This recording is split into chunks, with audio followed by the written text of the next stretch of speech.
What's up, you guys? It's Matt here. So you got this right. I'm going to be leaving Robinhood, and I seen a video by JJ Buckner. I watch him all the time, and I'm surprised that he made this video because I wanted to record this video after I made a different video on the Perry Experience channel. If you want to check out that video, then please check out that video before this video. But I am leaving Robinhood. I now have about $10,000 in Robinhood, but I'm going to be taking everything out and putting that into another brokerage account. And if you know my story of how I got started investing and where I am at now and different platforms that I talk about, you probably know where I'm moving my money to, something that I'm really comfortable with. So let me give you the reasons why I'm leaving Robinhood, and then I'll talk about what platform I'm going to. But before I start, make sure you hit that like button, hit the subscribe button, and hit that notification bell for more videos just like this one. Now, why would I be leaving Robinhood? Now, you probably already know the reason if you did watch that first video that's up in the cards. Mainly, and my sole reason, is because they have their problems with hacked accounts. And I know some may be the fact that you can you give your email address out to the wrong person, but they shouldn't be able to get that information and be able to easily log into your account to withdraw money. So that's the main issue, is the fact that they are able to withdraw money, and people are able to take money from your account if they do get into your account. There's no other access points. There's no other like verification that you have to go through. It's literally just you send an email, you send a message to your phone, they get that code, and then you can log into your account. Or there's other methods that they can do it as well. So they make it very easy for people to be able to steal your information. And this is why I'm so upset.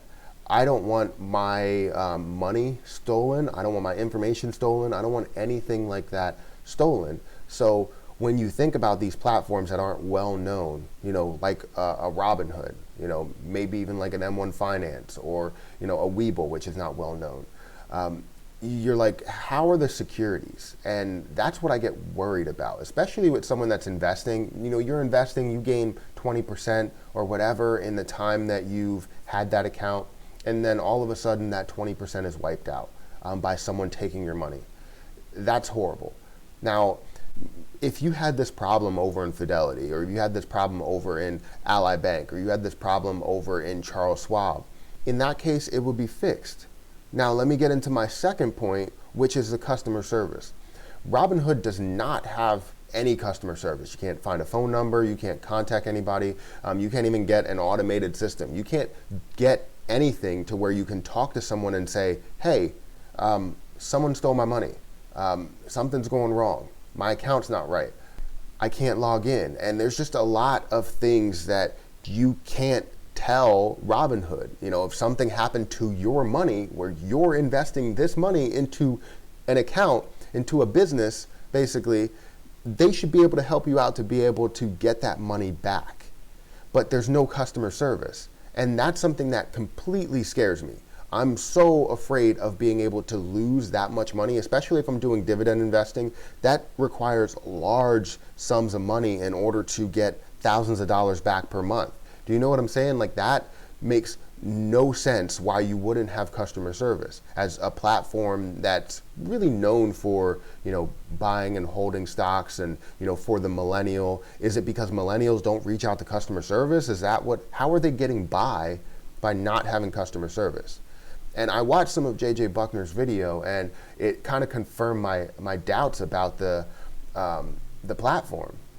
Basically talking about the customer service, talking about his issues, his problems that he had in the past. There's a lot that goes on with it.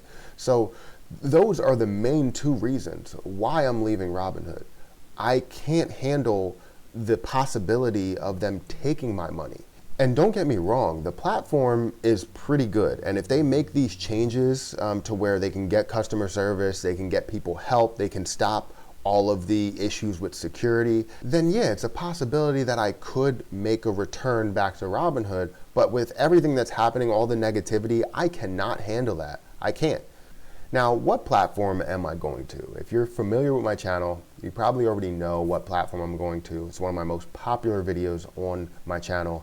I already have my Roth IRA, I already have my other investment accounts, I have my 529 accounts with them, and it's Fidelity. I'm moving back to Fidelity. I'm going to put that money back in there. The only reason I liked Robinhood over Fidelity for my dividend investing is because it was easy to track that. It's very user-friendly. The mobile platform is very easy to use, and it's easy to navigate through and just say, let me see my dividends, you know, something like that.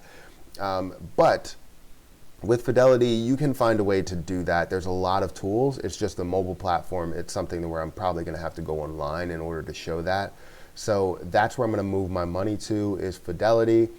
They have a great platform. If you're not familiar with their platform, definitely check out my How to Trade with Fidelity video. There's a lot of stuff that you can get on there, whether it's scanners, different types of screeners, different types of information and stock information on one page. It's a lot that you can get, but it's not overwhelming. So there's a lot of information, but you can take it all in, especially if you're a beginner. That's why I always say that it's a great platform for beginners.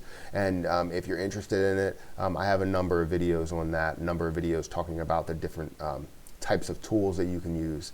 And I would like to be able to use Active Trader Pro and go back into day trading as well. So I wanted to split up platforms. I wanted to put Webull over here for more referral, because they have a lot of referral stuff that you can get, a lot of money there. I wanted to keep it in Robinhood so that you can track your dividends. That was going to be my dividend investing platform. And then Fidelity was my more long-term and day trading platform, because that was something to where I was looking into doing that. I was looking into doing my Roth IRA, keeping that up to date. Also looking at my 529 accounts for Hayden and Harper. So I'm going to move to Fidelity. If you're interested in Fidelity, let me know. I will make a number of videos on Fidelity on my different platforms. I know a bunch of YouTubers that day trade, that trade with Fidelity. So it's definitely a great platform. Like I said, I just wanted to split up sections to where I'm tracking my dividends, tracking my long-term and short-term investing, and tracking like referrals and things like that. So I wanted to be able to split everything up, but I couldn't. Well, now I can't. So that's why I'm really moving Robinhood and getting rid of everything. I don't even care about the referrals anymore. I'm just don't even sign up for Robinhood.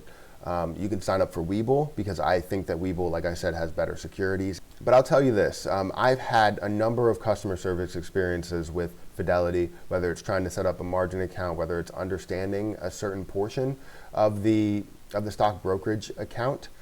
And they've answered the phone really quick. I mean, extremely quick. And I'm really happy with the amount of customer service and care they have for the people that are using their platform. Like, Robinhood could at least have one person manning the phones or something. I don't understand it. So, and if they did, it would be kind of overwhelming for that person, but at least somebody is manning the phones and can return a call. Right now, I think they have a system of where you email them and they get back to you, which is ridiculous, especially if you're losing money. So those are the reasons why I'm leaving Robinhood and I'm moving to Fidelity. I give credit to JJ Buckner, even though I was looking to do this video, because of that video up in the cards. Definitely check that one out. I definitely give credit to JJ Buckner. I've been watching his channel for quite some time, so it's great that you're making this video and that I'm not alone in this situation. So thank you everybody for watching. Thank you for hitting the like button if you did. If you didn't, please hit that like button and then I will thank you. Either way, I thank you for watching. Hit the subscribe button if you want more videos like this one on Fidelity, on credit cards, on things like that. Let me know what type of videos you want to see. That's interesting to me. I'll probably put out a community post asking what you want to see, and hopefully everybody responds. Hopefully they give me some feedback here. But I'm also going to tell you to get your free stocks down below with Webull, not with Robinhood. Don't even worry about that. I'll probably take that link off after a while. But I'm going to get out of here, and until next time, I'll see you guys later.